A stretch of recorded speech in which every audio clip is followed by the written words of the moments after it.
நீ அவர்களுக்கு பயப்பட வேண்டாம், உன்னை காக்கும்படிக்கு நான் உன்னுடனே இருக்கிறேன். கண்களை மூடுவோமா? நீ அவர்களுக்கு பயப்பட வேண்டாம், உன்னை காக்கும்படிக்கு நான் உன்னுடனே இருக்கிறேன். ஆண்டவர் சொல்றார், நான் உன்னோடு இருக்கிறப்பா. மகளே, நான் உன்னோடு இருக்கிறேன். தம்பி, நான் உன்னோடு இருக்கிறேன். தங்கச்சி, நான் உன்னோடு இருக்கிறேன்னு சொல்லி ஆண்டவர் சொல்றார். அவர் நம்மோடு பேசட்டும்.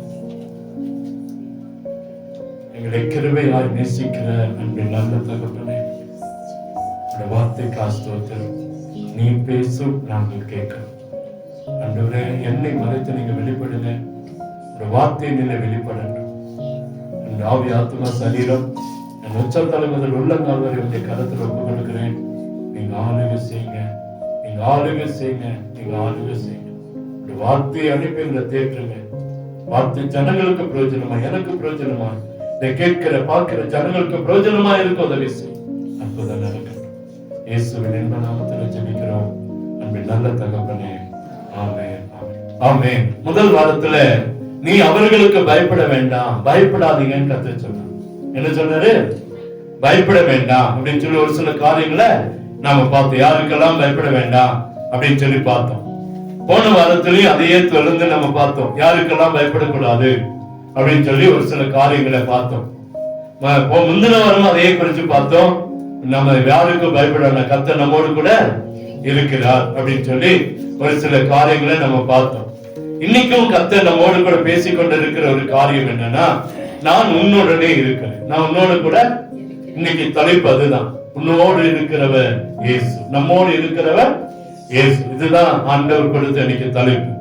எதற்காக நம்மோடு இருக்கிறார்? அதான் ஆண்டவர் நம்மோடு இருக்கிறார். சரி, எதற்காக நம்மோடு இருக்கணும்? இன்னைக்கு இப்போ நம்ம பசங்களோட சொல்றோம், ஏன் நீ அவனோடயே இருக்கிற? சொல்லுவோமா இல்லையா? ஒரு பையனோட பேசணும், ஒரு பொண்ணோட பேசிட்டு இருக்கானா, நீ என்ன அங்கேயே பேசிட்டு இருக்க, ஏன் அங்கேயே பேசிட்டு இருக்க அப்படின்னு கேட்கிறோமா இல்லையா? நீ அங்கேயே உட்காந்துக்கிற, நீ அங்கிருந்து வர்றது இது பண்றிய, நம்ம திட்டுவோம். ஏன் அங்க போற, ஏன் அவங்களோடு கூட இருக்கிற அப்படின்னு நம்ம திட்டுவோம். ஆனா ஆண்டவர் சொல்ற, நான் உன்னோடு இருக்கிறேன்.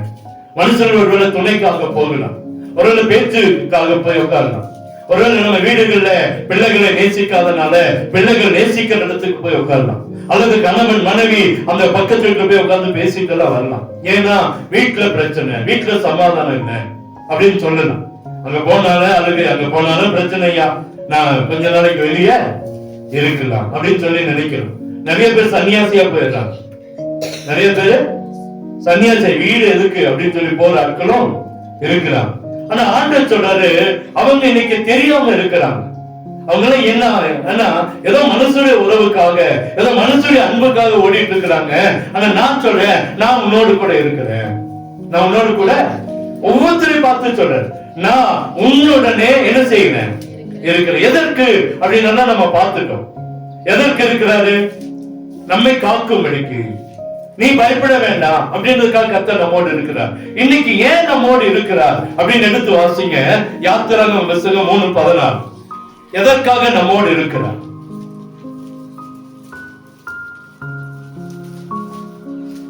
யாத்திராகமம் 3:14.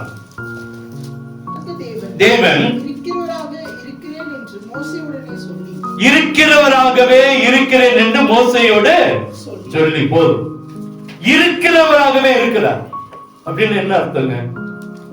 மனுஷன் மாறிடுவான், மனுஷனுடைய அன்பு மாறிடும், மனுஷனுடைய குணங்கள் மாறிடும், மனுஷன் ஏதாச்சும் எதிர்பார்த்து வரலாம். ஆனா ஆண்டவர் எப்போதும் இருக்கிறவராகவே இருக்கிறார். நம்முடைய தாயின் வயிற்றிலே உருவாகும் போது எப்படி பார்த்தாரோ, நம்மை அந்த எலும்புகளை எப்படி பார்த்தாரோ, நம்முடைய நரம்புகளை எப்படி பார்த்தாரோ, அதே போல இன்னைக்கும் நம்மளை பார்த்துட்டு இருக்கிறார். அவருடைய கண்ணுல மாற்றம் இல்ல, அவருடைய பார்வையில மாற்றம் இல்ல, அவருடைய மனசுல மாற்றம், அவருடைய சிந்தையில மாற்றம் இல்ல. நம்மளை என்னைக்கும் ஒரே மாதிரி பாரு, நாம மாறுறோம். குழந்தையா இருக்கும் போது எப்படி பார்த்தோமோ, எப்படி பார்த்தாரோ, அதே போல இன்னைக்கும் உங்களை என்ன செய்யறாரா பார்க்கிற ஆண்டவர். ஜெபம் வந்திருக்கிறதுக்கு ரொம்ப நன்றி, மறந்துட்டு. அப்போ தேவன் எப்போதுமே ஒரே மாதிரி பார்க்கிறார், ஒரே மாதிரி பார்க்கிறார், இருக்கிறவராகவே இருக்கிறார். ஒரு மாறுதே இல்லைங்க. நீங்க மாத்திரம் மனசுல வைங்க, மனுஷன் தப்பு செஞ்சா திட்டுவான், கோபப்படுவாங்க, பாவம் செஞ்சுட்டா நம்மளை வெறுத்து ஒதுக்குவாங்க. ஒருவேளை வீட்டுல பிரச்சனை இல்லாட்டியும் நம்மளை வெறுத்து ஒதுக்கிறதுக்கு ஆள் இருக்கு. வெளியே அவங்களுடைய சுபாவம் எப்படியோ அது வீட்டுக்குள்ள வெளிப்படும். அல்லேலூயா. ஆனா ஆண்டவருடைய குணம் மாறுதே இல்லையா, இருக்கிறவராகவே இருக்கிற. அன்னைக்கு நான் எப்படி பார்த்தனோ, அன்னைக்கு உங்களை எப்படி கர்த்தர் பார்த்தாரோ அதே போல இன்னைக்கு அவருடைய பார்வை இருக்கு. ஐயோ சபைக்குள்ள வரல, பாஸ்டர் என்ன நினைப்பாரோ அப்படின்னு நமக்கு ஒரு எண்ணம். இல்ல பாவம் பிசா சொல்லுவான், பாவம் செஞ்சுட்ட நீ அங்க போக முடியாது. நம்மளே சொல்லலாம், ஜெபிக்காத நீ அந்த பாவம் செஞ்சுட்ட, துதிக்காத அந்த பாவம் செஞ்சுட்ட, ஜெபம் கேட்கப்படாது. யார் சொல்லுவா? பிசா சொல்லுவான். ஆனா ஆண்டவர் என்ன சொல்ற, நான் அப்படியே இருக்கிறப்பா, நீ எப்படி வந்தாலும் ஏற்றுக்கொள்கிறேன், எப்படி வந்தாலும் ஏற்றுக்கொள்கிறதே. மனுஷன் ஒருவேளை ஒரு சில நாட்களை கோயில் கூட விடாம இருக்கலாம், ஒரு சில நேரங்கள வேண்டாத காரியங்களை நம்மளை ஒதுக்கி வைக்கலாம்.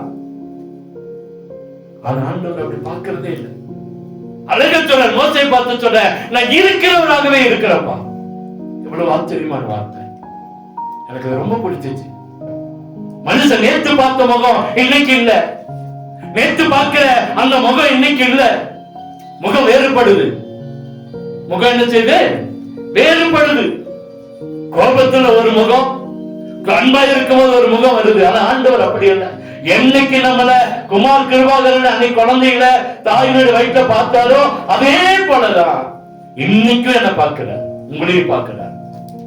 உங்களையும் முதல்ல அவர் சொல்றார், எதுக்காக நம்மோடு இருக்கிறாருன்னா இருக்கிறவராகவே இருக்கிறப்பா, நீ பயப்படாத, உனக்கு விரோதமா எந்த காரியங்கள் நடந்தாலும் நான் உன்னோடு இருக்கிறேன், நான் உன்னோடு இருக்கிறேன். ரெண்டாவது என்ன, 18-20 எடுத்து வாசிங்களேன். 18-20 என்ன 18-20. பின்னும் கர்த்தர் ஆரோனையும் அவர்களுடைய தேசத்தில் நீ ஒன்றையும் சுதந்தரித்துக் கொள்ள வேண்டாம், அவர்கள் நடுவே உனக்கு பங்கு உண்டாயிருக்க வேண்டாம், அவர்கள் நடுவில் உனக்கு பங்கும் உண்டாயிருக்க வேண்டாம். இஸ்ரவேல் புத்திரர் நடுவில் நானே உன் பங்கும் உன் சுதந்திரமாய் இருக்கிறேன். அடுத்தது என்ன சொல்றாரு? நம்ம ஆசீர்வாதம் இழந்து போய் நிக்கிறோமா? நம்முடைய வருமானம் இழந்து போய் நிற்கிறோமா? நம்முடைய குறைபட்டு நிக்கிறோமா? எல்லாவற்றையும் இழந்து போய் நிக்கிறோமா? இங்க உலகத்துல பங்குல நினைக்கிறோமா? கர்த்தர், நான் உன்னுடைய பங்குப்பா, அவர் நம்முடைய பங்கு, அவர் நமக்கு பங்கு, அவர் நமக்கு சுதந்திரம். உலகம் ஒருவேளை நம்மளை வெறுக்கலாம், ஏல ஒருவேளை ஒண்ணுமில்லாதவன், ஒருவேளை அந்த ஜாதி இந்த ஜாதி அப்படின்னு சொல்ல, உலகம் எல்லாம் உனக்கு பங்கு இல்லைன்னு சொல்லலாம். உலகம் நம்முடைய சொத்தை அபகரிக்கலாம், உலகம் நமக்கு வர வேண்டிய ஆசீர்வாதங்களை அபகரிச்சு வச்சிருக்கலாம், அல்லது உங்க முதலாளி உங்களுக்கு வர வேண்டிய பணத்தை கொடுக்காம வச்சிருக்கலாம், உங்க வேலைக்கு தகுந்த ஊதியத்தை கொடுக்காம வச்சிருக்கலாம், உங்க உழைப்புக்கு தகுந்த ஊதியம் இல்லாமல் இருக்கலாம். அன்று சொல்ல, நான் உன்னுடைய சுதந்திரம், நான் உன்னுடைய பங்கு. இழந்து போனதை திரும்ப கொடுக்கிறவர் நம்முடைய ஆண்டவர் வார்த்தை, அதனாலதான் நம்மோடு இருக்கிறார். இழந்து போனத திரும்ப கொடுக்கிறவர் நம்முடைய ஆண்டவர், அதனால சொல்றது, நான் உன் நடுவில், அங்க இருக்கிற நடுவனுக்கு பங்கு வேண்டாப்பா, உலகத்தில் உனக்கு பங்கு இல்லை நினைக்காத, நானே உன்னுடைய பங்கு, நானே உன்னுடைய சுதந்திரமா இருக்கிறேன். எவ்வளவு நல்ல ஆண்டவர் பாருங்க, சுதந்திரமா இருக்கிற பங்கு இருக்கிறதா? நமக்கு தேவனிடத்துல பங்கு இருக்கு. யாரிடத்துல? மனுஷனிடத்துல இல்ல. சொந்த பந்தம் நம்முடைய பங்கு இல்ல, தேவனிடத்துல நமக்கு ஒரு பெரிய பங்கு கர்த்தர் வைத்திருக்கிறார். அது ஆசீர்வாதமான பங்கு. அல்லேலூயா. இந்த உலகம் கொடுக்கிற பங்கு இல்ல, இந்த தெய்வம், இந்த உலகத்தில் இருக்கிற தெய்வங்கள் கொடுக்கிற பங்கு இல்ல, உன்னதமான தேவன் நமக்கு ஒரு பங்கு வச்சிருக்கிறார். அது ஆசீர்வாதமா இருக்கும். அது எப்படி இருக்கும்? ஆசீர்வாதமா இருக்கும். அடுத்தது யோசுவா 3:7 எடுத்து வாசிங்களேன். கர்த்தர் யோசுவாவை நோக்கி, நான் மோசேயோடு இருந்தது போல உன்னோடு இருப்பேன். போதும். யாரோடு இருந்தாரா? மோசே ஒரு பெரிய மனுஷன், பல லட்ச ஜனங்களை வழிநடத்தின ஒரு பெரிய தலைவன். அந்த மோசையோடு இருந்ததை போல நம்மோடு கூட இருக்கிறேன். நம்மோடு கூட யாருக்கா?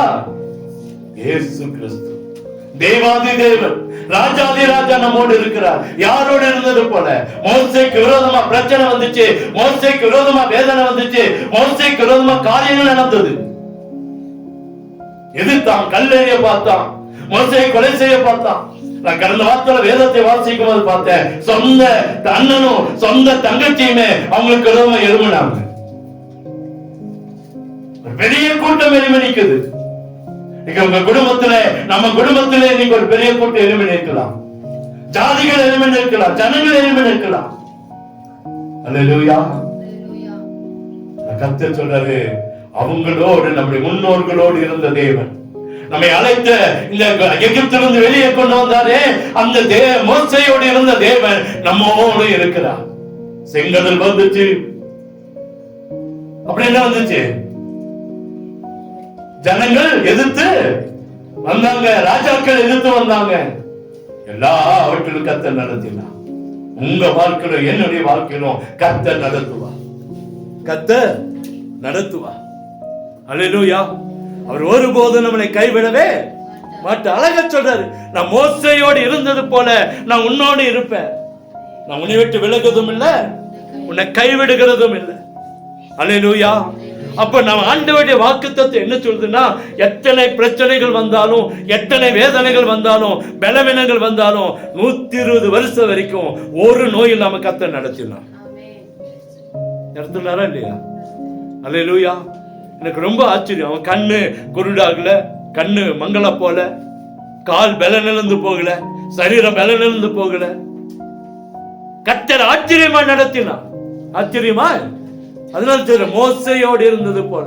மோசைக்கு எப்படி பிரச்சனை வந்து போதெல்லாம் நான் முன்னாடி நின்று காப்பாத்தினோம், பிரச்சனை வந்து போதெல்லாம், விரோதங்கள் வரும்போதெல்லாம் எப்படி நான் முன்பாக போனோம், அதே போல நான் உன்னோடு கூட இருப்பேன். எல்லா பிரச்சனையும் முறியடிச்சார், எல்லா பிரச்சனையும் முறியடித்தார். அல்லேலூயா. ஏசாயா 41:10 எடுத்து வாசிங்களேன்.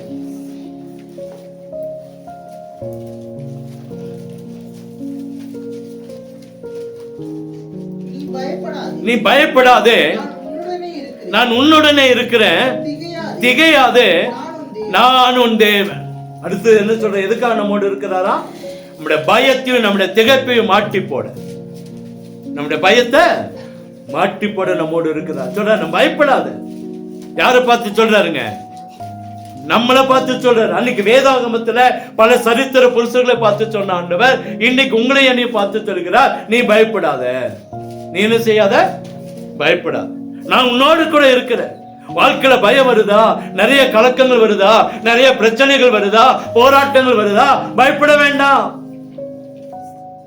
பயப்பட வேண்டாம். சார்லஸ் பர்ஜன் என்கிறதான் ஒரு தேவ மனுஷன் லண்டன்ல ஒரு பெரிய மியூசியத்தை கட்டினான். ஒரு பெரிய மியூசியத்தை கட்டி இவரை திறப்பு விழாக்கு கூப்பிட்டு இருந்தாங்க. நோட்டீஸ் எல்லாம் அச்சடிக்கப்பட்டது. அப்போ இவரும் அதை ஏற்றுக்கொண்டா.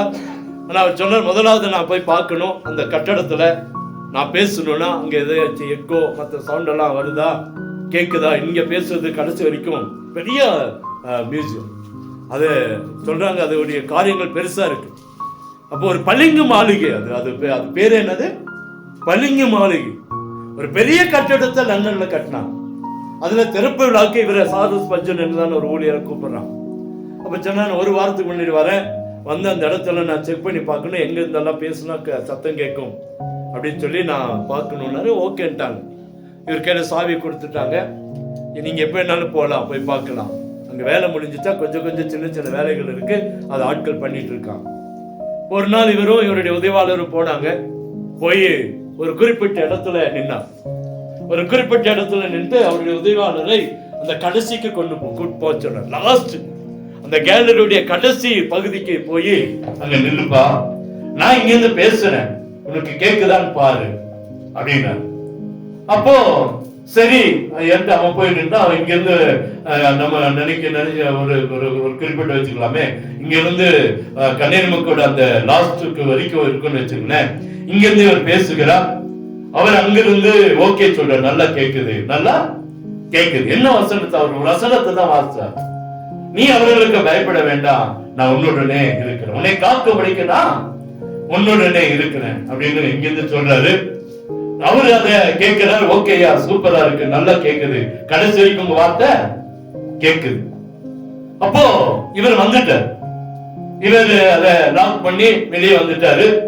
வெளியே வந்துட்டு இவர் பாட்டுக்கு போயிட்டார். 2 வருஷம் கழிச்சு ஒரு மனிதன் அவருக்கு போன் பண்ணுகிறார். அப்போ அவர் கூப்பிட்டையா, உங்களை நான் பார்க்கணும், ஆனா என்னால உங்களை வந்து பார்க்க முடியல, நான் கொஞ்சம் பலவீனமா இருக்கிறேன், நீங்க வீட்டுக்கு வர முடியுமா அப்படின்னா. அப்ப சரி நான் வரேன் அப்படின்னு சொல்ல, ஒரு பெரிய தேவ மனுஷன், பெரிய ஊழியக்காரர், சரி நான் வரேன் அப்படின்னு சொல்லிட்டு வீட்டுக்கு போனார். வீட்டுக்கு போனோடனே அவங்க அம்மா, அவங்க வைப்பு அம்மா என்ன பெரிய அவங்கள வரவேற்று கூட்டு போய் உட்கார வச்சாங்க. எதுக்கு அவர் விசாரிக்கிறாரு, விசாரிச்சுட்டு உடம்பு சரியில்லை விசாரிச்சுட்டு, சரி ஏன் என்ன பார்க்கணும்னு ஆசைப்பட்டீங்க அப்படின்னு கேட்கும்போது, நீங்க ஒரு பெரிய ஊழியர் வரவே உங்களை கூப்பிட்டதுக்கு மன்னிச்சுக்கணும், என்னால முடியல, நான் வந்து ஒரு காரியத்தை உங்கள்கிட்ட சொல்றேன், காரியத்தை உங்கள்கிட்ட சொல்றேன். என்ன அப்படின்னு கேட்டார். 2 வருஷத்துக்கு முன்னாடி நீங்க அந்த லண்டன்ல ஒரு அந்த பளிங்கு மாளிகைய திறக்கிறதுக்கு முன்னாடி ஒரு ட்ரெயின் பார்க்க வந்தீங்க. அப்போ நான் தான் அதோடைய கான்ட்ராக்டர், எல்லா வேலையும் முடிச்சுட்டேன். நிறைய பணங்கள் என்கிட்ட இருந்ததுனால என் கூட வேலை செஞ்சவங்க என்னை அடிச்சு கொண்டு போய் அதே அந்த ஹால்ல ஒரு மூலையில ஒரு ரூம்ல வச்சு பூட்டிட்டு பணத்தால எடுத்துட்டு போயிட்டாங்க. பல நாட்கள் ஆச்சு, நான் மயங்கி கிடந்தேன். என்ன காப்பாத்த யாருமே இல்லை. என்னை காப்பாத்த நான் நினைச்சேன் என்னோட வாழ்க்கை முடிஞ்சிடும் அப்படின்னு நினைச்சிட்டு இருந்தேன். திடீர்னு ஒரு சத்தம் எனக்கு கேக்குது, நீ அவர்களுக்கு பயப்பட வேண்டாம், உன்னை காக்கும்படிக்கு நான் உன்னுடனே இருக்கிறேன். யாரு சத்தம் எனக்கு தெரியாது. திடீர்னு ஒரு சத்தம் கேட்டுச்சு. சத்தத்தை கேட்டு அப்படியே என் மைக்கு தெரிஞ்சு அப்படியே எந்திரிச்சு பாக்குறேன். எங்கேயோ ஒரு மூலையில அடைக்கப்பட்டு இருக்கிறேன். என் சரீரம் முழுவதும் பல நிலந்து நிற்கிறது. என் கையில இருந்த பணம் இல்ல, என் காரியங்கள் எதுவுமே இல்ல. அப்ப அப்படியே தவழ்ந்து போய் அந்த டோர் அப்படியே தள்ளி பார்த்தா டோர் திறக்குது. இத்தனை நாட்கள் நான் ஜீவனோடு இருக்கும் போது, பலனோடு இருக்கும் போதுதான் அந்த டோர் பல முறை முயற்சித்து இருக்கிறேன், டோர் திறக்கவே இல்ல. ஆனா இன்னைக்கு இந்த வார்த்தை, நீ அவருக்கு பயப்பட வேண்டாம், நான் உன்னை காக்கும்படிக்கு நான் உன்னுடனே இருக்கிறேன்னு சொன்னதும் உடனே எனக்கு ஞாபகம் வந்தது, ஆண்டவருடைய வார்த்தை ஆயிட்டு. இயேசு கிறிஸ்து சொன்ன வார்த்தை என்று சொல்லி முழங்காலை முடக்கி ஜெபித்தேன். ஜெபித்துட்டு அந்த முழங்காலில வந்து கதவை திறக்க பார்க்கிறேன், கதவு திறந்தது. அத்தனை அந்த பளிங்கு மாளிகை அந்த முழுமையா அதை கடந்து வந்த பெரிய என்ட்ரன்ஸ், பெரிய டோரு. இதுல இருந்து தப்பிக்க முடியாது போல, இதுல இருந்து வெளியே வர முடியாது. இன்னும் 1 வாரம் இருக்கு அதை ஓபன் பண்ண. 1 வாரம் கழிச்சுதான் வந்து பார்ப்பாங்க, என்ன செய்யுதுன்னு தெரியல. அப்படியே போய் அந்த டோர் விட்டு போனா டோர் தானாய் திறந்ததான். அங்கேயே முழங்கால் படிட்டு, ஆண்டவரே என்னை காக்கும்படி நீர் இருக்கிறீர் ஐயா, என்னோடு நீர் இருக்கிறீர் என்று சொல்லி நான் கடந்து வந்துட்டேன். எனக்கு நீங்க எதுவும் தெரியாது. 1 வாரம் கழிச்சு நான் வீட்டுல இருக்கும் போதுதான் நீங்க தான் அன்னைக்கு வந்து ட்ரையல் பார்த்தது, நீங்க தான் அந்த வார்த்தையை சொன்னது, இயேசுக்கு சொல்லி வார்த்தை நீங்க சொன்னீங்க. அந்த வார்த்தை என்ன தொட்டது, என்னுடைய வாழ்க்கையில் இருந்த பலவீனங்களை கர்த்தர் மாற்றி போட்டார். இந்த 2 வருட காலம் எனக்கு ஜீவனை கொடுத்திருக்கிறார். நான் இழந்து போனதை கர்த்தர் திரும்ப கொடுத்திருக்கிறார். ஆனால் அன்னைக்கு நான் எப்படியாவது உங்களை பார்க்கணும்னு நினைச்சேன். என் ஜீவன் இருக்கிறதுக்குள்ள உங்களை பார்த்து விட வேண்டும், இந்த வார்த்தையை சொல்ல வேண்டும் என்று சொல்லி நான் நினைத்திருந்தேன். அதனால தான் உங்களை வர சொன்னேன். ஆண்டவரோட பெரியவன், ஆண்டவரை போல ஒரு தெய்வத்தை பார்க்கவே முடியாதுங்க. நான் அதெல்லாம் படிக்கும் அப்படியே உடம்பு சிலுக்கும். எத்தனையோ மைல் தூரத்துல அடைக்கப்பட்டு கிடக்கிற ஒரு மனுஷன், எல்லாவற்றையும் உறிந்து விட்டு தனி மனிதனாய் அவனை சாக வேண்டும் என்று சொல்லி அடைக்கப்பட்டு இருக்கிற ஒரு மனுஷன், இந்த ஒரு வார்த்தை ஒரு வசனம் அவனை தூக்கி நிறுத்தும் என்று சொன்னான். உங்களுடைய வாழ்க்கையில் என்னுடைய வாழ்க்கையில் இருக்கிற எல்லா பலவீனங்களை மாற்றி கர்த்தர் அவனை தூக்கி நிறுத்த முடியும். பலவீனங்களை மாற்றுவா. தனிப்பட்ட வாழ்க்கையில் இருக்கிற எல்லா கஷ்டங்களை கர்த்தர் மாற்றி போடுவா. ஏன்னா சொன்னாரு, நான் மோசையோடு இருந்தது போல நான் உன்னோடு இருக்கிறேன். உன்னை விட்டு விலகுறதும் இல்ல, உன்னை கைவிடுறதும் இல்லை. அல்லேலூயா. அந்த மனுஷனுடைய பெரிய சாட்சி சார்லஸ் ஸ்பர்ஜனுடைய வாழ்க்கையில ஒரு பெரிய உற்சாகத்தை கொடுத்ததான். எப்படி இருந்திருக்கும்? 2 வருஷத்துக்கு முன்னாடி நடந்த சம்பவம் இன்னைக்கு அவருடைய வாழ்க்கையில அவரை அழைத்து சொல்ல வைத்திருக்கிறது. கர்த்தர் பெரியவருங்க. அல்லேலூயா. நீ பயப்படாத என்றார். நீ என்ன செய்யாத? பயப்படாத. ஏசாயா 6:8 எடுத்து வாசிங்களேன். 6-8. பின்பு யாரை நான் அனுப்புவேன்,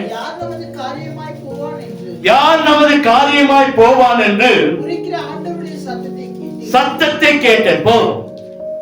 ஞானவர் என்ன சொல்றாருன்னா, யார் நமது காரியமாய் போவார்கள், யார் நமது காரியமா போவார்கள். இன்னைக்கு நம்மளை காக்கிற தேவன், நம்மோடு இருக்கிற தேவனுக்கு நாம சொல்ல வேண்டிய காரியம், நாங்க இருக்கிறையா, நான் இருக்கிறேன், இந்த காரியமாய் போக நான் இருக்கிறேன். நம்மளால சொல்ல முடியுமா? சொல்லணும். அல்லேலூயா. நம்மை காக்கிற தேவன் நம்மோடு கூட இருக்கிறார். அதை நம்ம பின்னாடி வரும் அந்த வார்த்தை. ஆக 2:4 எடுத்து வாசிங்களேன். ஆக 2:4.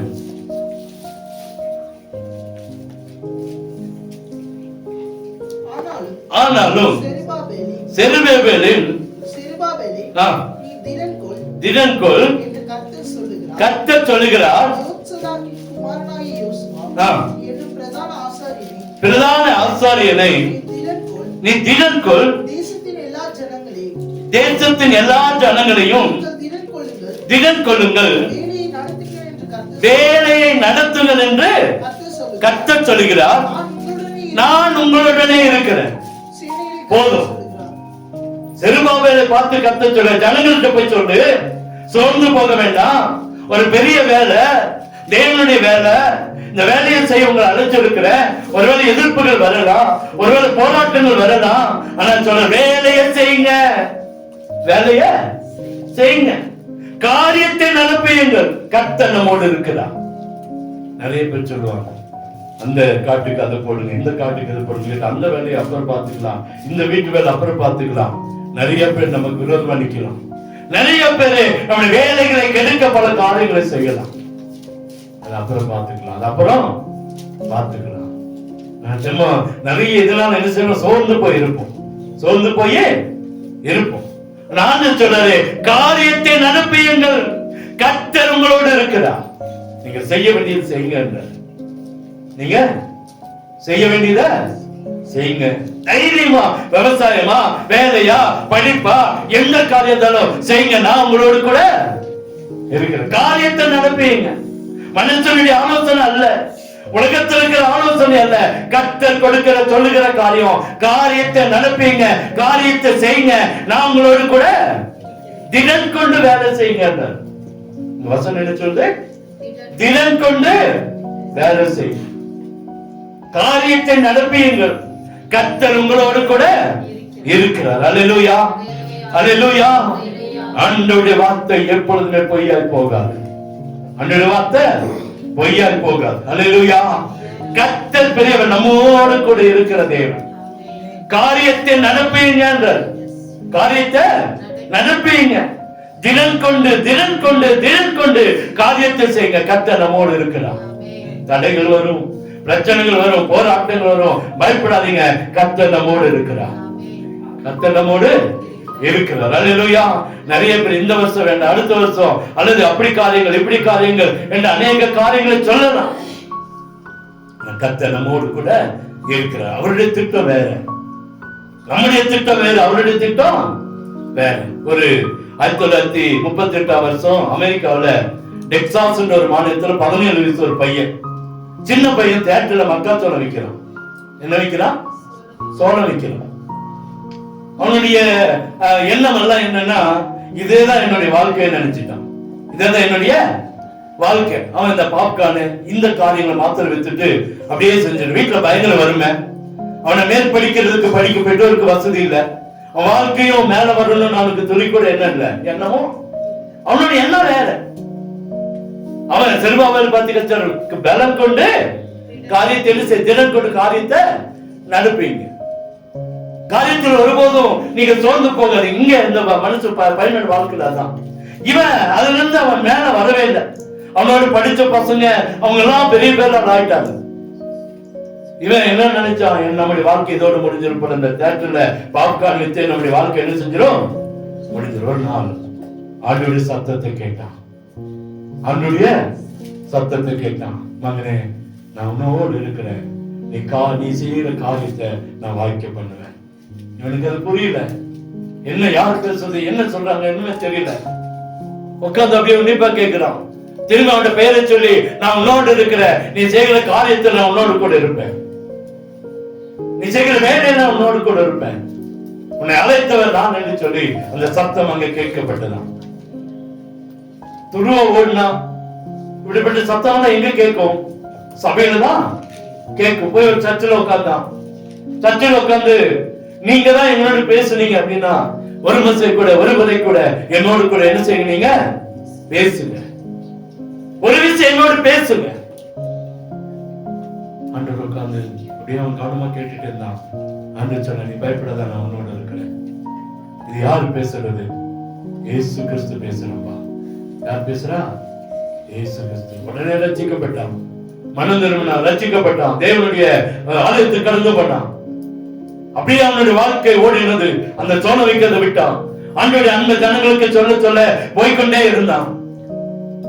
கர்த்தர் ஒரு வல்லமையுள்ள ஊழியனா கர்த்தர் மாட்டினார். அல்லேலூயா.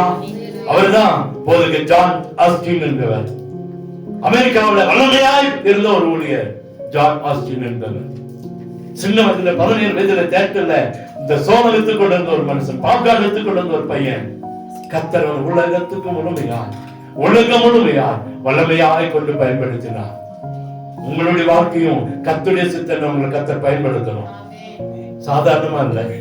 நீங்க நினைக்கலாம் அவரு சாதாரண ஆளு, எனக்கு என்ன தெரியும், என்னுடைய வாழ்க்கையை முடிந்து போற போல இல்ல. உங்களை கொண்டு கர்த்தர் ஒரு திட்டத்தை வைத்திருக்கிறார். அழிந்து போகிறதுக்காக அல்ல, மடிந்து போகிறதுக்காக அல்ல. நம்மளை வச்சு கர்த்தர் ஒரு பெரிய திட்டத்தை வைத்திருக்கிறார். அவன் நினைச்சான் இதே வாழ்க்கை முடிஞ்சிடும் நினைச்சான். இல்ல, கர்த்தர் அவனை கொண்டு போய் ஒரு பெரிய அதாவது அநேகருக்கு பிரயோஜனமான, அநேக ஆயிரங்களை சம்பாதிக்கிற, அதாவது ஆத்துமாக்களை சம்பாதிக்கிற ஒரு பெரிய ஊழியரா கர்த்தர் மாட்டினார். சாதாரணமா நினைக்கிறீங்களா? கர்த்தர் நம்மோடு இருக்கிறார். உங்களை கர்த்தர் உயர்த்துவார். உங்களை கர்த்தர் என்ன செய்வார்? ஆசீர்வதிப்பார். ஒரு குறை நம்ம கர்த்தர் நடத்துவார். பயப்படாதீங்க. 5 காரியங்களை பார்த்திருக்கோம். இருக்கிறாராக இருக்கிறார். யார் அவரு? இயேசு. மாறல, மாற்றவும் மாட்டார். நம்மளை பார்க்கிற பார்வை அன்னைக்கு எப்படி பார்த்தாரோ அதே மாதிரி இன்னைக்கு பார்க்கிறார். நம்ம பிள்ளைகளை கூட நம்ம வேறு விதமா பார்த்துருவோம். இருக்காதுங்களா? கணவனை நம்ம மனைவி கூட வேறு விதமா பார்த்துருவோம். ஆண்டவர் அப்படியே இல்லை. என்ன செஞ்சாலும் சரிங்க, பாவம் செஞ்சாலும் சரி, தேவனை விட்டு தூரம் போனாலும் சரி, அவருடைய பார்வை மாறவே இல்லை.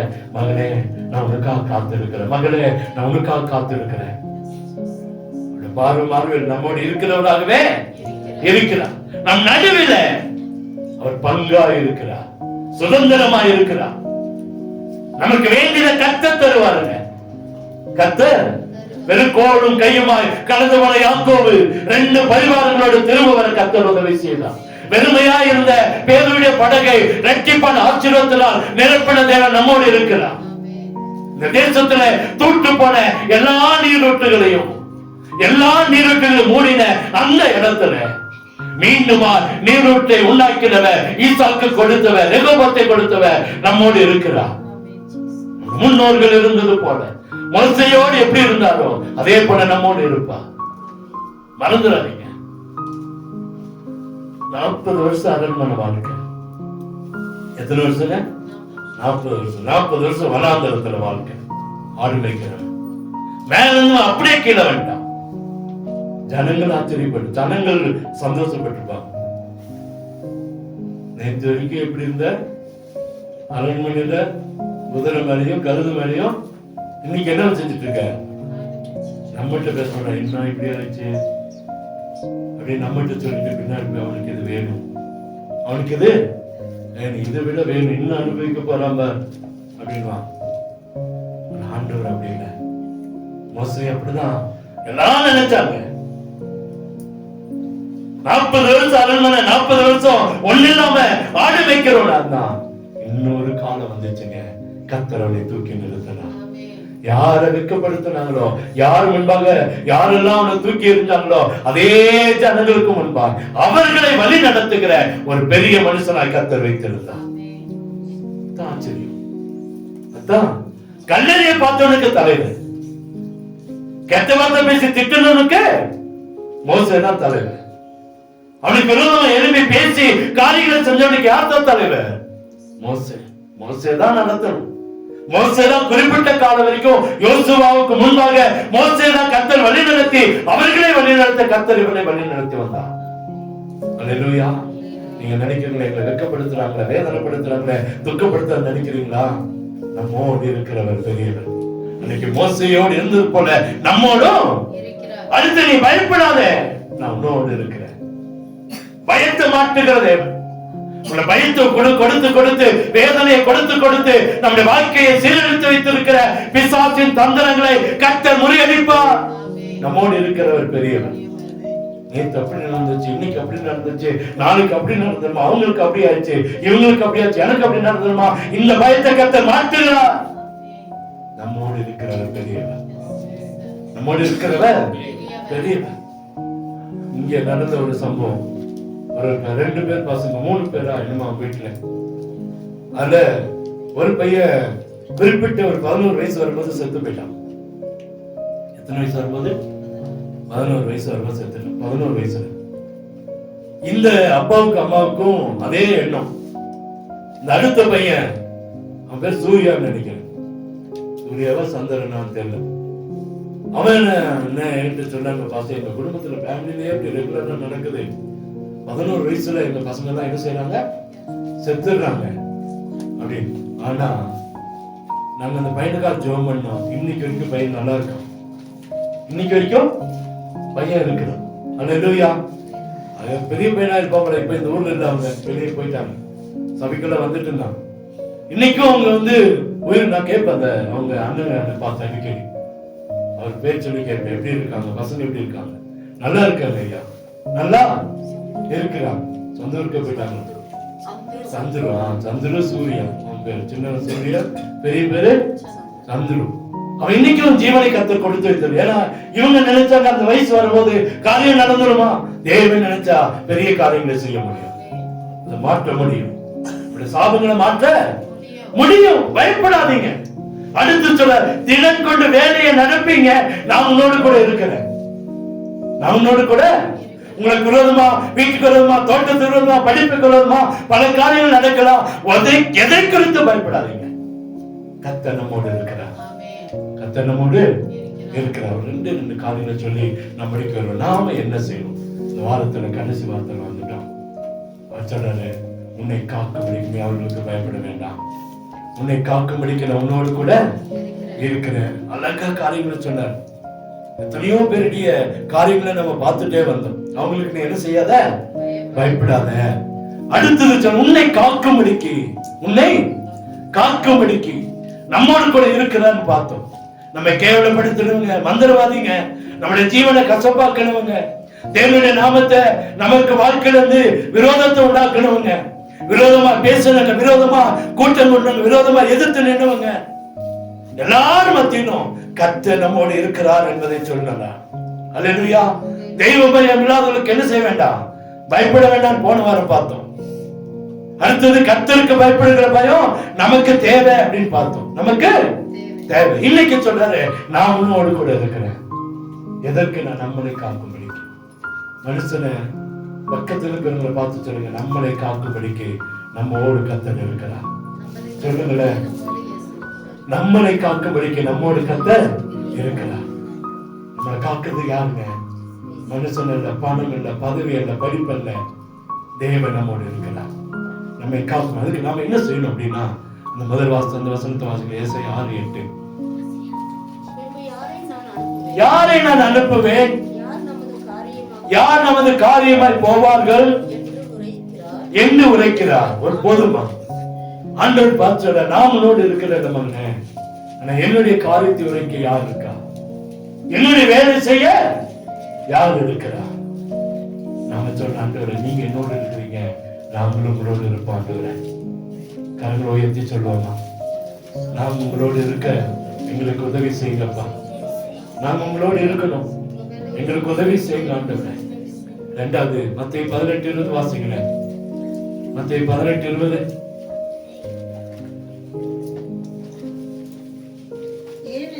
ஏனெனில் 2 பேராவது 3 பேராவது எங்கே கூடி இருக்கிறார்களோ அவர்கள் நடுவிலே இருக்கிறார்கள். இரண்டாவது காரியம், நம்ம தேவ சமூகத்திலே காத்திருக்கணும். தேவ சமூகத்திலே ஜெபிக்கிறவர்களாய், வேதத்தை வாசிக்கிறவர்களாய், அவரை கனப்படுவதாய் மாறும் பொழுது அவர் நம்மோடு இருப்பார். நம்மோடு இருப்பார். அவர் நம்மோடு இருக்கிறார், நாம் அவரோடு இருக்கணும். அவர் நம்மோடு இருக்கணும்னா நம்ம என்ன செய்யணும் அப்படின்னா, தேவனை நோக்கி பார்க்கணும். தேவனை நோக்கி என்ன செய்யணும்? முதல்ல ஆண்டவர் சொன்ன, ஆண்டவரே நான் உங்களோடு இருக்கிறேன். இரண்டாவது, நம்ம தேவ சமூகத்தில் உட்கார்ந்து ஜெபிக்கணும். 2 பேராது 3 பேராது அவருடைய நாமத்துல எங்கெல்லாம் கூடுறோமோ, நம்ம எல்லாம் கூட என்ன சொல்றாங்க? ஊர் கதை, உலகத்து கதை, அரசியல் கதை எல்லாத்தையும் பேசி ஆமேன் போட்டு வீட்டுக்கு போயிடும். அப்படிதானே? நான் சொல்றாரு, அவருடைய சமூகத்துல காத்திருக்கும் போது கர்த்தர் நம்மோடு இருப்பாங்க. எப்ப இருப்பாரு? ஒரு சமூகத்துல காத்து இருக்கும். தனியா இருந்தாலும் பரவாயில்ல, அவர் நம்மோடு இருப்பார். 2 பேர் இருந்தா தான் ஜெபிக்கணும். அவர் நம்மோடு இருந்தா 2 பேர் ஆயிட்டோம். அவர் நம்மோடு இருந்தா 2 பேரா ஆயிட்டோம். இன்னொருத்தர் எங்க பாஸ்டர் போய் வேலைக்கு வாங்குறது? நான் இருக்கிறது ஒரு ஆள் தான். அந்த பசங்கள ஒரு கதை பேசி சொல்லிட்டு இருந்தான். நான் ஒருத்த மாத்திரம் என்ன ஸ்வீட் தப்பி வந்தேன். அப்படிதானே? நான் மாத்திரம் தப்பி வந்திருக்கிறேன் பாஸ்டர். பரவாயில்ல, நாம முட்டிப்பட்ட நம்மோடு கூட யார் இருக்கா? அப்ப 2 பேர் ஆயிட்டோமா? ஆண்டவர் வசனம் என்ன சொல்லுது? 2 பேராவது 3 பேராவது என் நாமத்தினால எங்கே கூடியிருக்கோ அங்கே நான் என்ன செய்வேன்? நம்மோடு கொடுக்கிறது யாரு? பரிசுத்த ஆவியானவர். இப்ப நாமளும் இருக்கிறோம், பரிசுத்த ஆவியானவர் நம்மோடு இருக்கிறார், தேவனும் நம்மோடு வருவார். அப்ப என்னாச்சு? நம்மோடு கூட கர்த்தர் இருப்பார். சத்தத்தை கேட்பார், ஜெபத்துக்கு பதில் கொடுப்பார். உங்களோடு கூட எப்போதுமே கர்த்தர் நம்மோடு கூட எப்போதும் இருப்பார். அல்லேலூயா. அடுத்தது 1 சாமுவேல் 3:10 எடுத்து வாசிங்களேன்.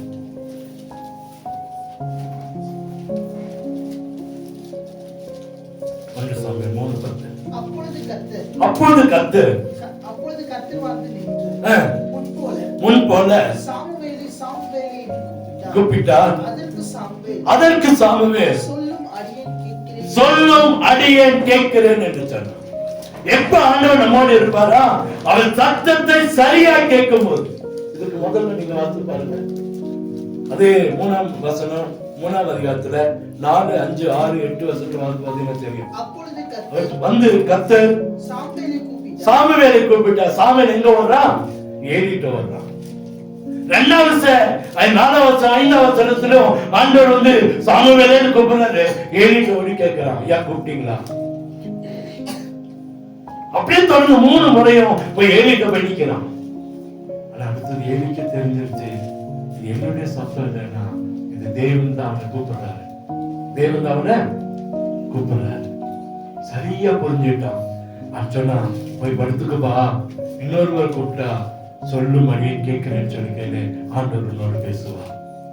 நீங்க நிறைய சத்தங்கள் வருது உங்க வாழ்க்கையில, என்னுடைய வாழ்க்கையில, நம்முடைய வாழ்க்கையில நிறைய சத்தங்கள் வருது, நிறைய பேர் ஆலோசனை வருது. ஆனா அந்த தேவ சத்தம் எது என்று சொல்லி சரியாய் கேட்டு உட்கார்ந்தா கர்த்தர் நம்மோடு இருப்பார். நம்முடைய வாழ்க்கையை ஆசீர்வதிப்பார், குறைவுகளை மாற்றுவார், நிறைவானதை கர்த்தர் தருவார். கண்களை மூடுவோமா? ஆண்டவரால முடியாத காரியம் எதுவுமே இல்லை. ஆண்டவர் உங்களை என்னை பார்த்து சொல்றார், நான் உன்னோடனே இருக்கிறேன். அன்மையான ஜனமே, இருக்கிறவராகவே இருக்கிறார்கள், மாறவே இல்லை. நேற்றும் இன்றும் என்றும் அவர் மாறாதவர். தயவு செய்து சொல்றேன், ஆண்டவர் என்ன தண்டிச்சிருவாரா, ஆண்டவர் என்ன கோபப்பட்டுருவாரா நினைக்கவே நினைக்காதீங்க. ஆண்டவர் அன்புள்ளவர். எந்த நேரத்துல கூப்பிட்டாலும் பதில் கொடுக்கிறவர் நம்முடைய ஆண்டவர். யாக்கோபு 20 வருஷம் வேலை செய்யலாம். ஒரு மனைவிக்காக, இன்னொரு மனைவிக்காக, அவனுடைய ஆசீர்வாதத்துக்காக 20 ஆண்டுகள் அடிமையா இருந்தான். 20 வருஷம் ஒரு முதலாளிட்ட வேலை செய்யறான்னா இந்த முதலாளி அவனை பாராட்டுவான். அவனை பாராட்டு. இந்த உலகத்தில் நடக்குது. ஐயோ, இந்த பையன் 20 வருஷமா என்னோடு இருக்கிறான், உனக்கு எதையாவது ஒன்று செய்யணும் அப்படின்னு ஒரு முதலாளி நினைக்கிறான். ஆனா சொந்த மாமனா அவன் முக வேறுபட்டதை பார்க்கணும். அவன் சொல்றான், தன் மனைவிகளை கூப்பிடுறான், இங்க வாங்கப்பா, உங்க அப்பாவோட முகமும் உங்க அண்ணன் தம்பியோட முகமும் நேத்து போல இல்ல, இன்னைக்கு முகம் மாறுபட்டிருக்குதுப்பா. ஆண்டவர் என்ன பார்த்து சொன்னாரு, எப்போ உங்க முகம் மாறுபட்டுச்சோ அன்னைக்கு ஆண்டவர் சொன்ன, நீ இந்த தேசத்துக்கு போயிருப்பான்ட்ட. நீங்க அந்த வசனத்தை வாசித்து பாருங்க. மனுஷனுடைய முகம் வேறுபட்ட உடனே ஆண்டவர் யாக்கோபுக்கு அப்படி சொல்றாரு, யாக்கோபே நீ இந்த தேசத்துக்கு உன் தேசத்துக்கு போ. உடனே சொல்லிட்டார், நீ போயிருந்த. எப்ப பிள்ளையோட முகம் மாறுதோ, எப்ப பெற்றோட முகம் மாறுதோ, ஆண்டவருடைய நம்மோடு பேச ஆரம்பிச்சிருவான். இந்த முதலாளியோட முகம் மாறுதுப்பா, நீ இங்கிருந்து போயிரு ஆண்டு சொல்லுவார்.